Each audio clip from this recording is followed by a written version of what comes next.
कालची पत्रकार परिषद हसत खेळत झाली असली तरी मात्र एकनाथ शिंदे यांनी कालच्याही पत्रकार परिषदेत देवेंद्र फडणवीसांच्या उपस्थितीत त्यांनी सांगितलंय की जे काय आहे ते तुम्हाला समजेल। मात्र काल बैठक झाली, उशिरापर्यंत बैठक झाली, त्यांच्या शिंदे गटाच्या आमदारांसोबत देखील चर्चा केली, त्यांनी त्यांची भूमिका मांडली। मात्र एकनाथ शिंदे यांनी अद्यापही त्यांच्या भूमिका आहे, त्यांचा निर्णय आहे तो अद्याप तरी जाहीर केलेला नाही। त्यामुळे एकनाथ शिंदे यांच्या मनात नेमकं काय चाललंय, शिंदे गटाचं टॅक्टिक्स नेमकं काय आहे, प्रेशर टॅक्टिक्स आहे का, यावर अद्यापही सस्पेन्स आहे। यामुळे आता राज्याच्या राजकारणात पुन्हा एकदा चर्चा सुरू झालेल्या आहेत।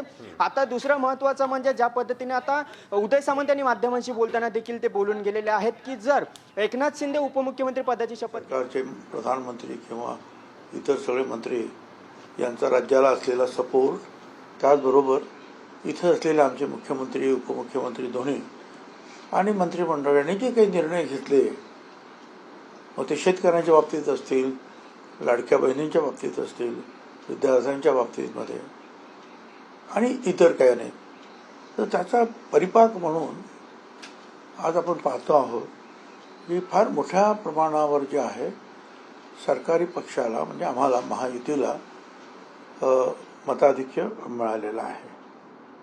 म्हणजे एवढं मताधिक्य की विरोधी पक्ष नेता नियमाने होईल की नाही अशी शंका, म्हणजे होणार नाहीच अशी परिस्थिती निर्माण झाली, हे मी पहिल्यांदाच माझ्या आयुष्यामध्ये मी 40 वर्षात पाहतो आहे। त्याच्यामुळे साहजिक उत्साह आनंद जो आहे सरकारी पक्षांना या महायुतीला अधिक होणं हे स्वाभाविक आहे। आणि त्याची मग शपथविधीचा सुद्धा फार मोठी तयारी गेली 2-4 दिवस सुरू आहे आझाद मैदानामध्ये।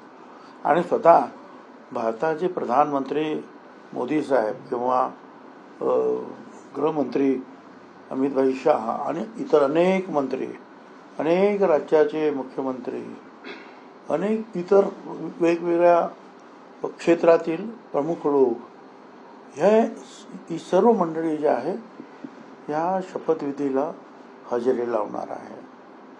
आणि हजारो लोक जे आहेत मुंबई